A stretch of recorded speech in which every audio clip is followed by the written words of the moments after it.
तो ऑनलाइन ही अब हमारा सबसे बड़ा सहारा बनेगा। ऑनलाइन के माध्यम से ही क्लासेस अब हमें करनी है। निर्धारित समय पे आपकी जो क्लास की लिंक हैं वो सारी आपको मिल जाएंगी। अच्छा, मुझे भी थोड़ा सा क्या होता है ना, ऑफलाइन की जो एनर्जी होती है वो अलग होती है, ऑनलाइन की एनर्जी अलग होती है। दोनों में बहुत अंतर होता है। एक होता है कि आप रोबोटिक होके पढ़ा रहे हैं, ऑनलाइन होता है रोबोटिक होके पढ़ाना। इसलिए आप लोगों ने देखा होगा कि जितनी ऑनलाइन बैचेस की क्लासेस हैं वो सारी ऑफलाइन के साथ हैं। इससे क्या होता है, हम रोबोट नहीं रहते। आप लोगों के हाव भाव दिख रहे हैं, ऐसे में कोई भी चीज़ मैं बात कर रहा हूँ, बोल रहा हूँ तो उसका एक रिएक्शन आ रहा है, कुछ भी पूछा जा रहा है उसका रिप्लाई आ रहा है। तो हम यंत्रवत क्लास नहीं कर रहे हैं। एक तरीका होता है यंत्रवत क्लास करने का, तो जो ऑनलाइन प्योर ऑनलाइन होता है वो यंत्रवत क्लास होती है। आप कैमरे से बात करते हैं, वहाँ पे कमेंट आ भी गए तो उस कमेंट का वो फील नहीं आता जो ऑफलाइन में फ़ील आता है। तो पसंद नहीं है, लेकिन अब क्या कर सकते हैं। 1 साल पहले नहीं सोचा था कि हम इस स्थिति पे आके खड़े हो जाएंगे। अगेन लॉकडाउन लगने के बाद हमें लगा कि ये बहुत निरर्थक चीज़ थी। ये चीज़ तो लगा था ना, लॉकडाउन के बाद का यदि हम गवर्नमेंट से पूछें या खुद एनालाइज करें तो हम पाएंगे कि इसका रिजल्टेंट कुछ नहीं निकला। लोग अपने कामकाज लोगों का बंद हो चुका था, सब कुछ हो गया। फिर से लोगों ने लोन ले करके रीओपन किया चीज़ें, लोगों ने कर्ज लेकर के, ब्याज लेकर के किस तरीके से चीज़ें रीओपन की, और फिर से हम उसी अवस्था में आ गए कि कहीं ना कहीं पे चीज़ें बंद होनी फिर से चालू हो गई। हाँ देखो, आप इस चीज़ को देखो, ये एजुकेशन है, चलो इस पे नहीं जाते। एजुकेशन सिस्टम ये तो किसी न किसी तरीके से जा रहा है। किसी भी इंडस्ट्री की बात करते हैं, कोई भी व्यापार है जो चल रहा था, लोग उसको कर रहे थे, सबकी स्थिति बहुत नाजुक हो चुकी है।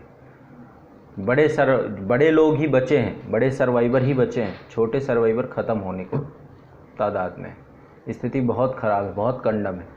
टीचरों की स्थिति इसलिए ख़राब है क्योंकि गवर्नमेंट ने सबसे पहला टारगेट एजुकेशन सिस्टम पे ही किया, इन्हें बंद कराओ सबसे पहले। उन्हें लगता है कि यहीं से कोरोना फैलता है, यहीं से शुरुआत होती है, तो सबसे पहले टारगेट में स्कूल, क्लासेस, ये सारी चीज़ें की गई।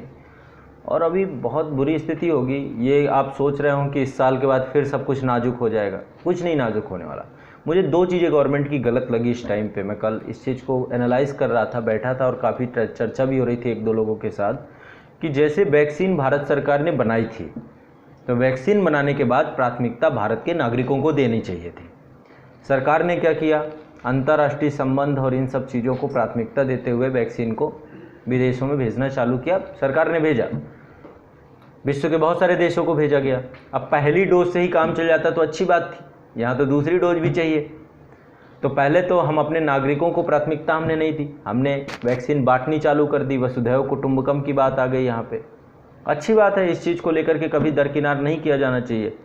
लेकिन देश की अर्थव्यवस्था की स्थिति जो हमारी है, ऐसे में सरकार का बेहतर कदम ये होता कि सरकार पहले देश के नागरिकों, अब हुआ क्या है जानते हैं, इससे दिक्कत क्या हो गई। पहले हमारे केसेस कंट्रोल में थे, अचानक से हमारे केसेस बढ़ने लग गए। कोविड के कारण से अब स्थिति वही आ गई जो पिछले साल से भी भयावह स्थिति है। पिछले साल अक्टूबर में इतने केसेस आते थे 1-1.5 लाख के आसपास। अभी जो है मार्च के महीने में यह हालत है, तो अभी समझिए आगे स्थिति क्या होगी, कितनी तेज़ी से कोविड हो रहा होगा। कल मेरे एक रिलेटिव को हो गया कोविड, और उनकी उम्र 60 साल से ज़्यादा थी, 61 साल के आसपास थे। अभी हाल फिलहाल में उनको डबल हॉर्निया ऑपरेशन हुआ, ठीक है, और साथ में वो थोड़ा सा आंशिक तौर पे विकलांग भी है, काफ़ी करीबी हैं। कल अचानक से, संडे का दिन था, वैसे भी मैं थोड़ा सा संडे के दिन अपने आप पे काम करता हूँ, अचानक से उनका फ़ोन आ गया। उनके घर से फ़ोन आया किसी का कि ऐसी स्थिति हो गई है और आइसोलेशन सेंटर बनाए गए हैं, तो वहाँ पे ले जा रहे हैं। होम क्वारंटाइन का भी अब है मामला, लेकिन आइसोलेशन सेंटर ज़्यादा डाल रहे हैं। तो जैसे ही, और उनके साथ हुआ क्या, वो वैक्सीनेशन कराने गए थे, वहीं पे रैपिड टेस्ट चल रहा था, तो खड़े होकर के उस लाइन में पहले टेस्ट करा लिया, फिर वैक्सीन लगा लिया, उनका पॉजिटिव आ गया मामला। तो जिला सामुदायिक प्राथमिक, शायद CSC था, सामुदायिक स्वास्थ्य केंद्र था, तो वहाँ से उनको फ़ोन आया।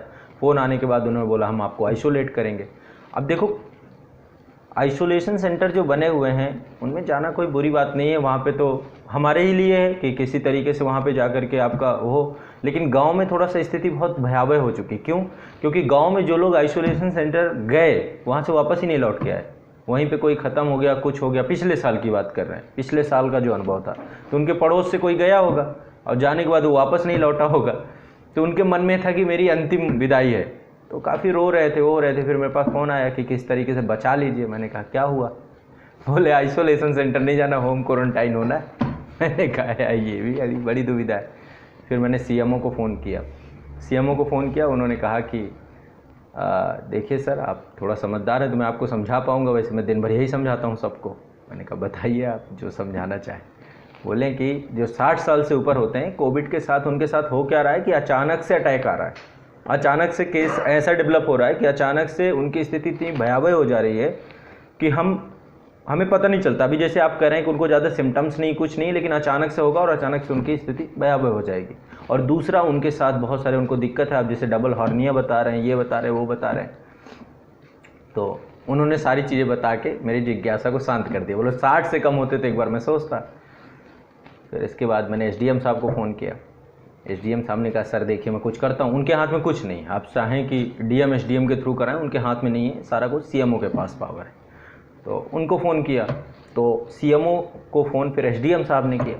उन्होंने फ़ोन किया तो उन्होंने भी यही बात सारी समझा दी एसडीएम साहब को कि देखिए ये है, ऐसा है, रिस्क है, इस समय गवर्नमेंट को हमें भी जवाब देना है, वो सब कुछ करना है। मेन होता है डॉक्टर जिसने कोविड टेस्ट करके साइन किए, मेन वो होता है, उसी के हाथ में कि आपको क्वारंटाइन सेंटर भेजना है नहीं भेजना। शाम होते होते एम्बुलेंस आके खड़ी हो गई। कल पूरा दिन का प्रोसेस था मेरा, पूरा दिन कल संडे ऐसे ही चला गया। शाम को आके एम्बुलेंस आके बाहर खड़ी हो गई। अब ये था कि एम्बुलेंस उनको लेके जाएगी या तो प्रयास ये करना है कि उनको नहीं जाने देना है। अब वो रो रहे, लगातार फ़ोन बज रहा है। मैंने कहा मेरे पास फ़ोन क्यों बजा रहे हो तुम लोग, मैं थोड़ा हूँ कि क्वारंटाइन सेंटर भेजूँगा नहीं भेजूँगा। फिर मैंने सीएमओ साहब को अगेन फ़ोन किया। मैंने कहा सीएमओ साहब एक चीज़ बताइए। बोले क्या? मैंने कहा यदि आपके फादर होते तो आप क्वारंटाइन सेंटर भेजते या होम क्वारंटाइन कराते? होम क्वारंटाइन की तो अथॉरिटी है ना आपके पास। तो उन्होंने कहा कि सर मैं बिल्कुल नहीं भेजता। मैंने कहा मेरे भी फादर हैं और मैं नहीं चाहता कि नहीं भेजूँ। ये चीज़ तो हमने सीखी, यही तो कर रहे हैं। मैंने कहा यदि आप नहीं भेजना चाहते, देखिए वो अपूर्णीय क्षति, यदि उनके जीवन के साथ कुछ भी होता है तो वो निश्चित तौर पे मेरी क्षति है, आपकी क्षति तो है नहीं। और आप लोगों के पास दबाव बहुत ज़्यादा है इस समय, आपको नहीं पता है। बोले सर दबाव तो है। मैंने कहा है दबाव, सुबह से शाम तक आप पागलों की तरह लगे हुए हैं, इस समय लाखों की संख्या में केस आ रहे हैं, बेड कितने ज़्यादा हैं आपके पास, मैं एक बेड कम कर रहा हूँ आपका, आप ये बात क्यों नहीं समझ रहे हैं? बोले सर बात तो सही है। मैंने कहा बात सही है तो फिर रहने दीजिए, वो जाने को तैयार नहीं मुझे लग रहा है। मैंने कहा एक चीज़ और है, मैं भेजना चाहता हूँ, मैं चाहता हूँ कि आइसोलेशन सेंटर जाएँ, लेकिन आप मुझे लिख के देंगे कि इनको कुछ नहीं होगा, सुरक्षित वापस लौट के आएंगे। बोले सर मैं कैसे कैसे लिख के दे सकता हूँ? मैंने कहा बस फिर क्यों टेंशन ले रहे हैं, मेरे घर पे रहेंगे, जो होना होगा देखा जाएगा। रही बात आपकी सुविधाओं की, जाके देखिए घर पे एक अकेला कमरा है जिसमें बाथरूम अकेला है, उनको कोई कुछ नहीं होगा, क्यों टेंशन ले रहे हैं, क्यों फालतू में आप अपना बीपी बढ़ा रहे हैं? दिन में 3 बार 4 बार मैंने फ़ोन कॉल कर लिया। बोले सर ऐसा है, इनको होम क्वारंटाइन ही बेस्ट है, अब आप रहने दीजिए, ज़्यादा परेशान होने की जरूरत नहीं। फिर फाइनली उनका क्वारंटाइन कराए। तो इस समय क्या है, स्थिति बहुत ज़्यादा नाजुक है, कंडीशन, केसेस ऐसा हो सकता है आपके घर पे भी केस निकला है, कुछ भी हो सकता है, ठीक है। और आप अचानक से एक हो जाए ना कि सरप्राइजिंग वाली चीज़ें, तो अभी क्या है, बच बचा के तो रहना। देखो आप भी यदि पब्लिक में निकलोगे, गवर्नमेंट जो भी कर रही है हमारे लिए कर रही है, मैं नहीं कह रहा हूँ कि गलत, और गवर्नमेंट को करना ही चाहिए था कि वैक्सीनेशन पहले हम लोगों को देती, सभी लोगों को। और क्योंकि देखो इंटरनेशनल लेवल पे ना रिलेशन बनाने का एक तरीका ये हो सकता है वैक्सीन डिप्लोमेसी, लेकिन अब आप देखिए, अब उनको भी दूसरी डोज चाहिए, जहाँ जहाँ पे हमने भेज दी पहली डोज, उनको भी तो दूसरी चाहिए। अब दूसरी उनको पहले सप्लाई करें कि अपनी सप्लाई करें? कल मैं गाजियाबाद सेंटर पे, आप डालिए अभी वैक्सीन के लिए, आप आरोग्य सेतु पे जाकर के वैक्सीन के लिए अपने गार्जियन के लिए करिए, आपको बहुत सेंटर पे वैक्सीन नहीं है।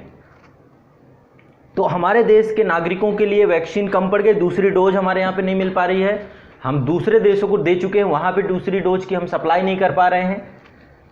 ऐसे में सरकार खुद अब उपापों में फंस चुकी है, अपने भ्रम जाल में फंस चुकी है कि अब करें क्या। हर एक कंट्री कह रहा है कि भैया पहले दूसरी डोज भेजो, फिर इसके बाद आगे की बात होगी। तो ऐसे में क्या होगा, वहाँ से तो रिलेशन जो बने सने खराब हों अच्छे हों, हम अपने देश के नागरिकों का जीवन संकट में डाल देंगे। तो कहीं नहीं पे सरकार थोड़ा सा दूरदृष्टि की पता नहीं कहाँ पे कमी लग जाती है, ये चीज़ देखने को मिलता है।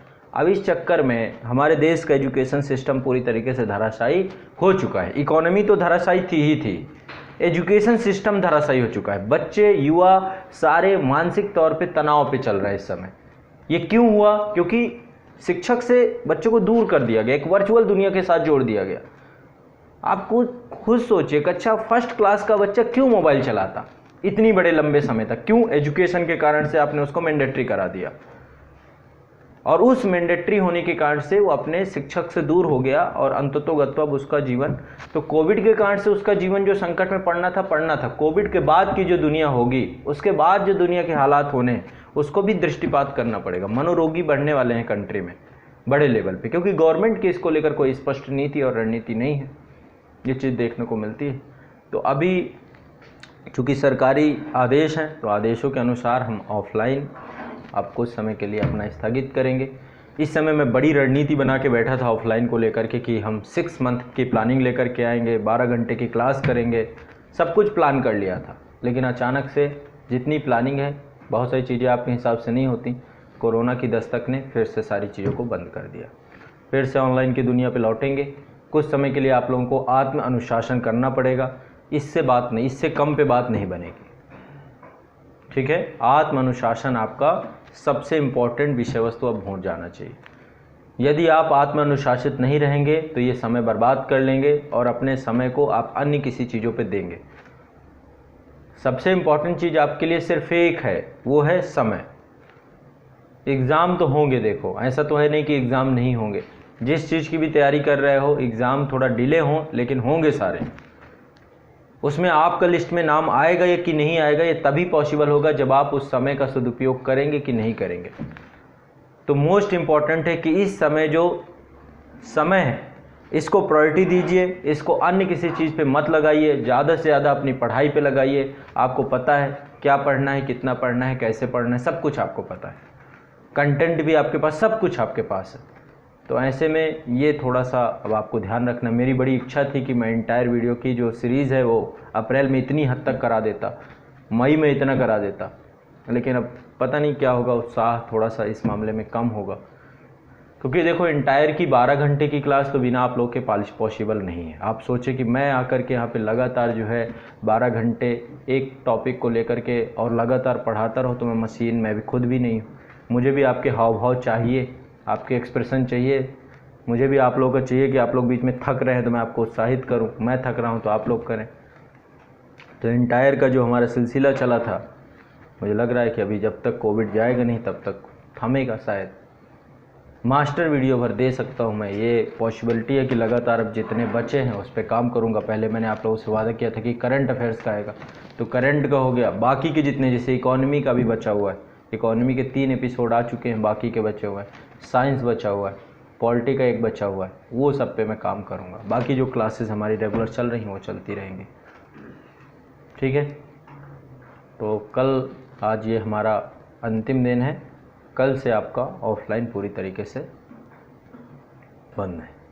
आप लोग यदि बहुत दूर दराज से हैं तो मैं फिर से आप लोगों को कहूँगा कि आपको उस समय अवधि को, यदि घर पे व्यवस्था सारी हो जाती है तो ऐसे नहीं चले जाना है कि घर पे पता चला इंटरनेट ही नहीं है। हाँ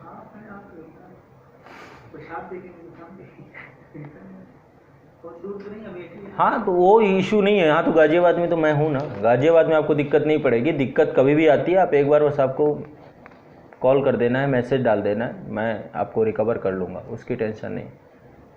आपको दिक्कत वाली बात है, बुखार, जुकाम, सर दर्द, खाना पीना से लेके कोई भी दिक्कत आती है, लॉकडाउन के टाइम पीरियड पे कुछ भी हो सकता है कि यदि अब वो वाली कंडीशन तो नहीं लाएंगे, संपूर्ण लॉकडाउन मुझे नहीं लगता कि लगाना चाहिए, लेकिन अभी परेशान करेंगे प्रशासनिक। अब मुझे नाइट कर्फ्यू नहीं समझ में आता, मुझे बताइए नाइट कर्फ्यू का मतलब क्या है? आप लोग कौन है जो 9 बजे 10 बजे के बाद बाहर निकलते हैं? बताइए कितने दिन निकलते हैं आप लोग? नाइट कर्फ्यू से कोरोना कैसे बचेगा, कैसे वो होगा? रात को तो लोग अंदर ही होते हैं, घर के अंदर ही होते हैं, नाइट कर्फ्यू क्या है? कर्फ्यू लगाना भी तो दिन में लगाओ, जिस पे सोशल डिस्टेंसिंग का पालन होना चाहिए, सारी चीज़ें होनी चाहिए। रात को बंद करने का उद्देश्य क्या लगता है आपको? वैसे भी नाइट कर्फ्यू हम खुद ही मनाते हैं, अब उसका नाम कोरोना कर्फ्यू रख दिया है। देश शब्दों से चलता है, देश में पता नहीं कैसे कैसे दिमाग लगाए जाते हैं। नाइट कर्फ्यू से क्या बदलाव होगा? ट्रक वाले चलते हैं, अभी भी चल रहे हैं। नाइट कर्फ्यू में ट्रक थोड़ा ना बंद करा दोगे, ट्रक बंद कराने हो तो वो भी करा दो, देश का जो बची कुची अर्थव्यवस्था वो भी खत्म हो जाए, ट्रांसपोर्टेशन ही चलता है नाइट को।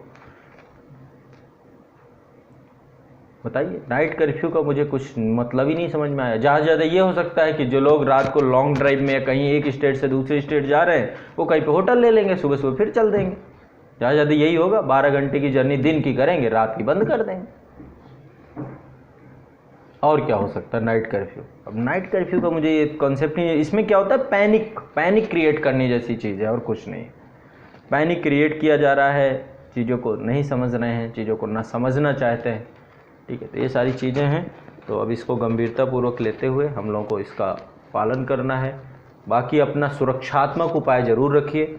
सुरक्षात्मक उपाय का मतलब है बाहर निकलिए, बिना मास्क के मत निकलिए, ये आपकी ज़िंदगी है। यदि आप कोविड से संक्रमित पाए जाएंगे, क्योंकि अब जो है थोड़ा सा डेथ रेट बढ़ा है। जो पिछली बार था कि हमारा इम्यून सिस्टम बहुत अच्छा है, कोरोना ने भी अपना इम्यून सिस्टम अच्छा कर लिया, वो आपको अटैक कर रहा है और काफ़ी ज़्यादा संख्या में लोग मर रहे हैं।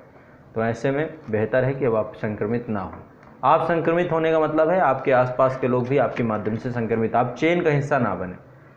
तो जो ज़रूरी एहतियात हैं उन्हें ज़रूर बरतिए, उस पर ढिलाई मत रखिए। वो चाहे सरकार कहे चाहे ना करे, ये हमारी एक पब्लिक जो एक इथिक्स होती है, पब्लिक इथिक्स है, तो वो चीज़ को आपको ध्यान रखना है। ठीक है, क्योंकि इसको लेकर के अभी कुछ नहीं कहा जा सकता है, ये कब जाएगा, कितना लंबा जाएगा, और फिर से हम बाउंस बैक करेंगे, फिर से हम शुरू करेंगे। टाइम हमारे पास ज़्यादा नहीं है, इसलिए इस समय का महत्तम सदुपयोग आपको करना है। ठीक है ना। ठीक है, वैसे इथिक्स जैसे विषय को मैं नहीं चाहता था कि कभी ये कंडीशन, तभी इथिक्स को मैं बहुत एक साल पिछले साल चालू ही नहीं किया, जबकि टाइम था, दूसरे सब्जेक्ट चालू कर। इथिक्स के लिए लोग चाहिए, स्टूडेंट चाहिए, बिना उनके बात नहीं बनती है। अब मुझे खुद भी थोड़ा सा अजीब सा लगेगा कि मैं कैमरे के आगे आके आपको पढ़ाऊँगा। क्या कर सकते हैं बताइए। क्यों दीपक जी, कुछ हो सकता है? कल के दिन कुछ हो जाता है, मान लो अभी जैसे गाइडलाइन के अनुपालन हम ना करें और कल के दिन कोविड केस आ जाए, तो फिर मेरे ऊपर चार्जेस ज़्यादा लग जाएंगे। ठीक है, वो वाली बात हो जाएगी कि अनुपालन के बावजूद भी कोई आया। भाई मान लो कल के दिन आप कोविड संक्रमित होंगे, अब तो वो वाली चीज़ नहीं होगी कि ट्रैवल हिस्ट्री पूछ रहे हैं या सारा कुछ पूछ रहे हैं, सारी चीज़ें हो रही हैं, लेकिन इसके बावजूद भी ठीक है, हमें ये चाहिए कि हम चीज़ों को जो सरकार कहे उसका अनुपालन ज़रूर करें, उसके खिलाफ़ नहीं जा सकते। ठीक है, इसलिए बोल रहा हूँ, कल तक तो मतलब इसके पहले भी चीज़ें हुई थी, लेकिन कल जब मुखर्जी नगर पूरा बंद किया गया, यहाँ तक लाइब्रेरी तक बंद की गई, एक लाइब्रेरी जहाँ पे बच्चा केवल एकांत जाके बैठता है, उसको बंद कराने के जैसा कुछ था नहीं मेरे ख्याल से, उसे नहीं बंद कराना चाहिए। अब घर पे पढ़ रहे हो, आप लाइब्रेरी पे जाके पढ़ रहे हो, जिम नहीं बंद है, वो चल रहे हैं, वहाँ पे भी लोग पहुँच रहे हैं। अभी वो मॉल खुले हुए हैं, सारे शॉपिंग मॉल्स खुले हुए हैं, वहाँ पे लोग, लेकिन लाइब्रेरी बंद होनी चाहिए। पता नहीं कौन सा हुड़दंगी लाइब्रेरी में बैठते हैं या क्या करते हैं। जो तरीका है, जो सोचने वाले लोग बैठे हुए हैं, जो करने वाले लोग बैठे हुए हैं, उनका नहीं समझ में आता। मुझे लगता है सिविल सर्विसेज का स्टूडेंट जितना गंभीर होता है, कोई ऐसा तो नहीं कि उत्पाती लोग हैं, ठीक है, लेकिन समझने को सरकार के लोग तैयार हों तब, चीज़ें वो समझें तब। बस एक से एक लोग पहुंच गए हैं वहाँ पे और अपनी बातें कर रहे हैं। चलिए फिर शुरू करते हैं, टॉपिक पे आते हैं अपने, और कल से हम लाइव ही एक दूसरे को डिस्कस करेंगे, ज़्यादा बेटर होगा। बाकी आप लोग अपने गार्जियन को वैक्सीनेशन करवा दीजिए, सभी लोग, है ना। हो गया आप लोग के गार्जियन का वैक्सीनेशन? नहीं हुआ, क्यों? अरे नहीं, सामुदायिक प्राथमिक केंद्र होगा, वहाँ हो रहा है हर जगह पे, देश भर में जितने भी सामुदायिक प्राथमिक केंद्र हैं। अच्छा, अभी आपके गांव नहीं पहुंची? कौन से गांव से हैं आप? कहाँ से? रामपुर से। तो वहाँ पे कौन सा सामुदायिक CSC है? वहाँ पे पहुँच गई होगी बेटा, ऐसा नहीं पहुँच गई। गांव में कितने में? लगभग अपने गांव के लगभग 1000 प्लस लोगों का वैक्सीनेशन करवा चुका। मुझे आप एड्रेस भेजना, मैं पता करता हूँ, ठीक है। जो भी है गार्जियन, इसलिए क्योंकि पहली डोज हो जाएगी तो फिर दूसरी डोज का नंबर आ जाएगा, ठीक है। गार्जियन का करा लो, नहीं तो फिर जब हम लोगों का नंबर आएगा तो फिर भीड़ बहुत ज़्यादा हो जाएगी, फिर वैसे में फिर वो रह जाएंगे, ठीक है। तो उनका सबका वैक्सीनेशन करा लीजिए। यदि तरीका नहीं पता हो, मैं एक आसान तरीका आपको बताता हूँ। आरोग्य सेतु ऐप है, आरोग्य सेतु ऐप में जाओगे, वहाँ पे वैक्सीनेशन का कॉलम आ चुका है, उस कॉलम पे जाके क्लिक करोगे, वहाँ पे मोबाइल नंबर मांगेगा, तो मोबाइल नंबर अपने गार्जियन का डालिएगा, उनका नंबर डालने के बाद आधार कार्ड नंबर मांगेगा, उनका आधार कार्ड नंबर डालिएगा। जैसे ही आप आधार कार्ड नंबर डालेंगे उसके बाद वो एक रजिस्ट्रेशन, उनका रजिस्ट्रेशन हो जाएगा। जितने लोगों का करना चाहें आप वहाँ पर उनका मोबाइल नंबर और प्लस आधार कार्ड नंबर ऐड करते जाइएगा। ऐड करने के बाद उसके बाद वो दिखाएगा कि आसपास कौन कौन से सेंटर हैं जहाँ पे वैक्सीन अवेलेबल है। ठीक है, वहाँ पे खुद ही दिखाएगा आपको। अपने आधार कार्ड उस पर डालिएगा आरोग्य सेतु पे, वहाँ पे खुद आ जाएगा। और जो अब उसमें से जिसमें अवेलेबल हो, एक डेट पूछेगा किस डेट के दिन आप जाना चाहते हैं, तो उस डेट को यदि वहाँ पे होगा वैक्सीनेशन, यदि वहाँ पे अपॉइंटमेंट खाली होगा तो आपके मोबाइल पे मैसेज आ जाएगा और उस दिन जाके उनका वैक्सीनेशन करवा देना। क्लियर है? वैक्सीनेशन ज़रूरी है क्योंकि फिर दूसरा नंबर कब आएगा, फिर दूसरी डोज का नंबर आ जाएगा, वो चीज़ें फिर बहुत लंबा मत खींचिए। 2 दिन का बुखार आता है नॉर्मली, फिर कुछ नहीं होगा उनको। ठीक है, तो जो भय है कि वैक्सीनेशन होना चाहिए नहीं होना चाहिए, करवाना चाहिए। वैक्सीनेशन ज़रूरी है, सब लोग करवा रहे हैं, आप भी अपने गार्जियन का करवा के फ्री हो जाइए। ठीक है? नहीं करवा रहे। क्यों? ग्लूकोज का टीका लगा रहे। अरे ग्लूकोज का टीका नहीं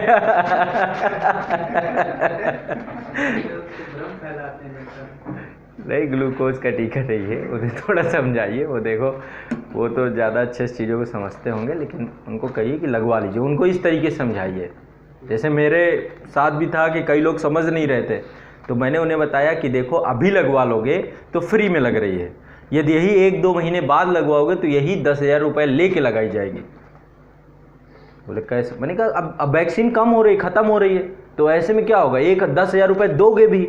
अब घर में 2 सदस्य हैं, आप और आपकी मैडम, है ना, तो 20,000 रुपये हैं कि नहीं है? उसने कहा नहीं सर अभी लगवाना है।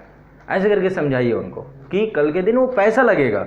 अभी एक समय ऐसा आ जाएगा, अभी गवर्नमेंट के पास जब तक है ये वैक्सीन तब तक इसको फ्री में दिया जा रहा है आप लोग को, फिर कल के दिन आपको पेमेंट करना पड़ेगा, पेड करके लगाना पड़ेगा।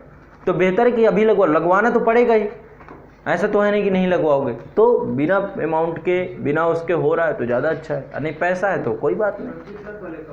हाँ आएगा, लेकिन अभी वो आबादी ज़्यादा है और हम लोग का इम्यून सिस्टम ज़्यादा बेहतर है। जब वो आबादी हमारी हो जाएगी, उनको, मैं तो कहता हूँ जब तक उनका पूरा कंप्लीट वैक्सीनेशन नहीं हो जाता है तब तक सरकार को उन्हीं को रखना चाहिए, ताकि वो सिक्योर्ड हो जाएं और इसके बाद फिर हम लोग का नंबर आए, कोई दिक्कत नहीं।